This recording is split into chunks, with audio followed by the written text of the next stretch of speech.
Magandang araw po sa inyo lahat.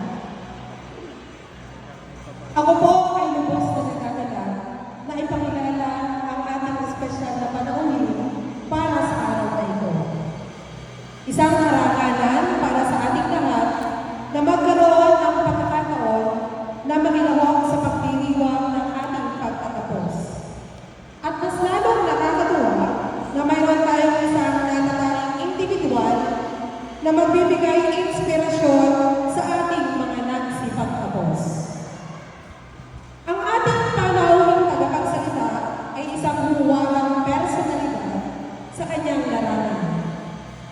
Ipinapakita niya ang kahalagahan ng dedikasyon, determinasyon, at matibay na paninindigan upang makamit ang mga pangarap. Sa pamamagitan ng kanyang karanasan at mga tagumpay, naging ehemplo siya ng pagmamakabuluhan at pagpupunyagi.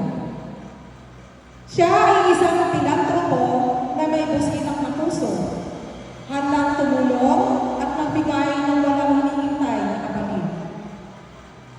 Sa loob ng kanyang mga taon ng pagsusumikap at pag-aaral, nakuha niya ang respeto ng kanyang mga kasamahan at ng kanyang mga taong kanyang natulungan.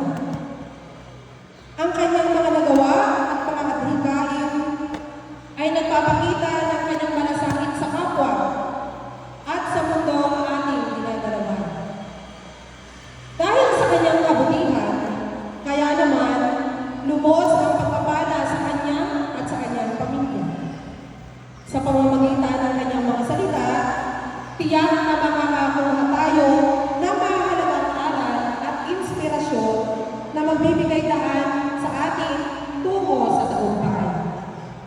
Mapapangiti niya tayo sa mga kwentong magpapagaan ang ating kalooban at pagsisikapan niyang bigyan tayo ng mga kaisipan na tutulong sa ating mga susunod na yugto ng buhay.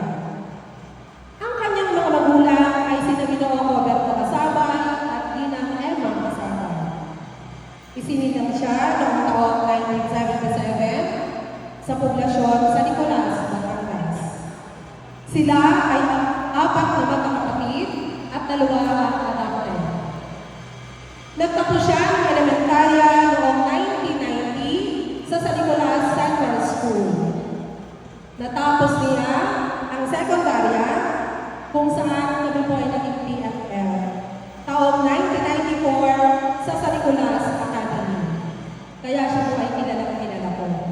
Pag ako po ay first honor, siya po ay second honor.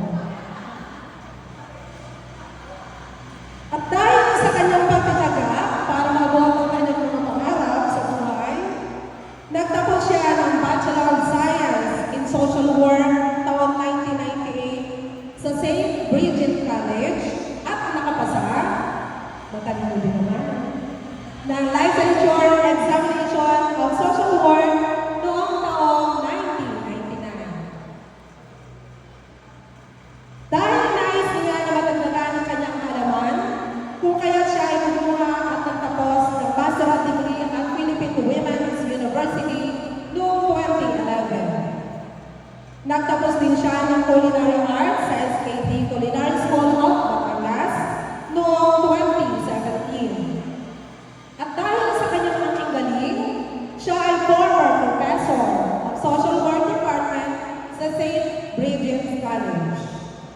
Sa kasalukuyan, siya po ay multi-awarded financial advisor at unit manager of Sun Life of Canada Philippines Incorporated, a licensed social worker and financial advisor.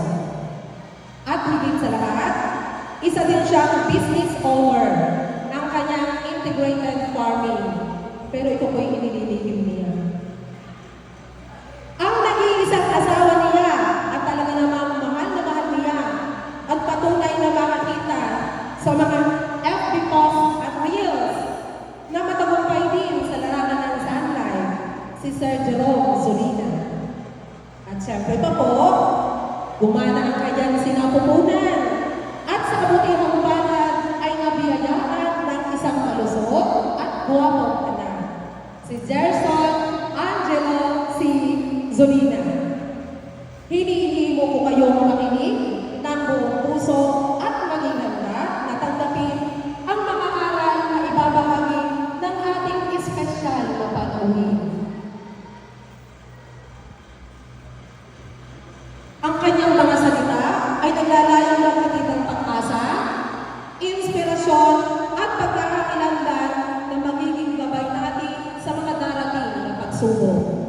Kaya muli, malugod kong ipinapakilala sa inyo ang ating natatangang panauhing tagapagsalita, isang mainit na pagtanggap po para sa ating espesyal na panauhin. Magsama-sama tayo sa pagdiriwang ng ating pagtatapos at hayaan nating tulungan tayo ng kanyang mga salita na maging handa sa susunod na hakbang tungo sa ating magandang kinabukasan. Ang ating po panauhin tagapagsalita, Ina Maribel Casaban Zolina.